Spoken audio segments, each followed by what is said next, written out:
प्रिय विद्यार्थियों, आप सभी को नमस्ते। मैं स्नेहता देवी, सहायक आचार्य, राजकीय विधि महाविद्यालय कोटा से, और आप सभी का राजकीय विधि महाविद्यालय कोटा के यूट्यूब चैनल में स्वागत है। और मैं आशा करती हूँ कि आप अपने घर पर स्वस्थ होंगे, सुरक्षित होंगे और आपका परिवार भी स्वस्थ और सुरक्षित होगा। आज का अपना टॉपिक है डिजाइन एक्ट, मतलब आईपीआर, बौद्धिक संपदा अधिनियम के अंतर्गत, जो कि मैं पहले भी बता चुकी हूँ, डिजाइन एक्ट भी है।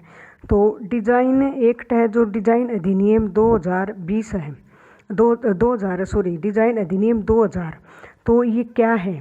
तो डिजाइन अधिनियम 2000 से पहले इसका उद्भव और इतिहास मतलब काफ़ी पुराना है। सर्वप्रथम ये ब्रिटिश शासनकाल में 1911 में डिजाइन अधिनियम पारित किया था। उसके बाद में भी कई किए गए, 1920, 1930, 37, 39 में, 1950 में, 1968 में, 1970 में एवं 1986 में इसमें अनेक संशोधन किए गए। अब जो ये नया डिजाइन अधिनियम है ये 2000 में बनाया गया है और 2000 में पारित किया गया था, और ये 12 मई या जो भी 12 मई 2001 से संपूर्ण भारत में लागू किया गया है। ठीक है। अब और इसका विस्तार संपूर्ण भारत पर है और ये 11 मई 2001 से लागू किया गया है। अब है कि डिजाइन एक्ट की डेफिनेशन। डिजाइन एक्ट क्या है? तो इसकी डेफिनेशन जो है, जो इस एक्ट के सेक्शन 2D में दी गई है। तो डिजाइन के अंतर्गत क्या आता है? जैसे कोई आकृति है, विन्यास है, पैटर्न है, अलंकरण है, रेखाएं हैं, रंगों का मिश्रण वगैरह इसके अंतर्गत आता है। अब अपने को ये देखना है कि ये डिजाइन एक्ट मतलब what is does not include, ये क्या क्या शामिल नहीं करता। तो इसमें कुछ चीज़ें हैं जो कि इंक्लूड नहीं की जा सकती, जो कि वो ध्यान देने योग्य बात है। ठीक है।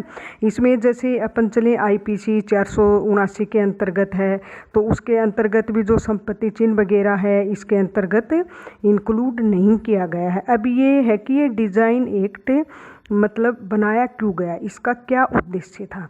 तो इसका महत्वपूर्ण उद्देश्य है कि रजिस्ट्रीकृत जो डिजाइन है जिनका पंजीकृत किया जाता है, उन डिजाइनों का प्रभावी संरक्षण सुनिश्चित करना, मतलब उसको अच्छे से प्रोटेक्ट करना, और जो उत्पादित वस्तु हैं उनमें डिजाइन के तत्वों को और अधिक बढ़ावा देना, और जो डिजाइन गतिविधियां हैं उनको प्रोत्साहित करना, मनोबल बढ़ाना, उनको आगे बढ़ाना, और डिजाइन के तत्वों को बढ़ा देना, उनको प्रोटेक्ट करना, सुरक्षित करना आदि इन्हीं उद्देश्यों को देखते हुए और भारत में डिजाइन एक्ट 2000 पारित किया गया था। अब ये कि डिजाइन जो एक्ट है इसकी विशेषताएं क्या हैं?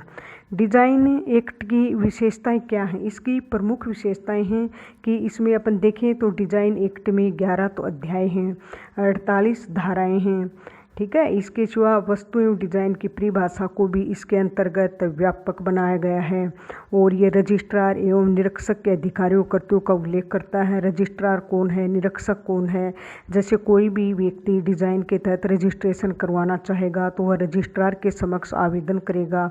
तो इसके अंतर्गत नेक्स्ट टॉपिक में पढ़ेंगे अपन रजिस्ट्रार और निरीक्षक से संबंधित प्रावधान। फिर क्या है, इसमें जो डिजाइनों का पंजीकरण है, रजिस्ट्रेशन के बारे में भी विस्तृत प्रावधान अच्छे से ढंग से एक्सप्लेन की गई है। फिर इसमें गैर रजिस्ट्रीकरण, जो कि जिनका पंजीकरण नहीं हुआ है, उनसे संबंधित डिजाइनों की पहचान स्थापित करना, मतलब उनकी पहचान करना, इससे संबंधित भी इसमें व्यवस्था है।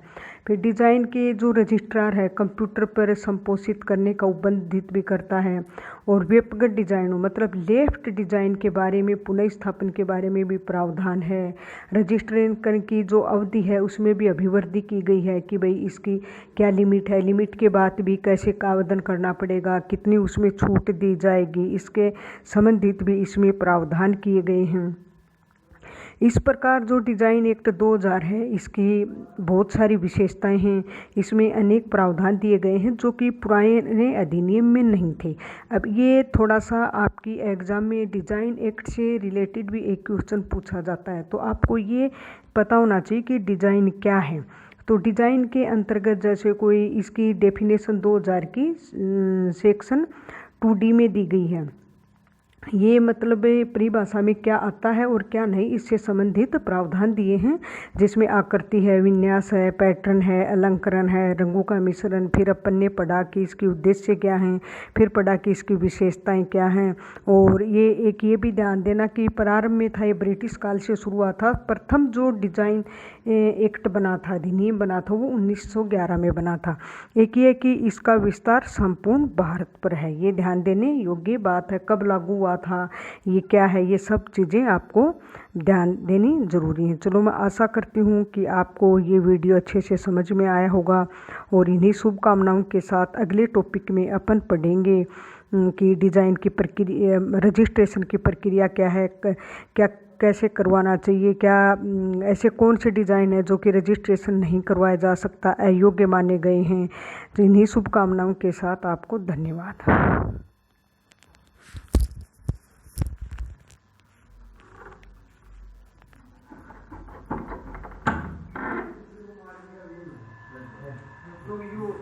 देसी की गलत था दूसरों काट दे बस। हाँ?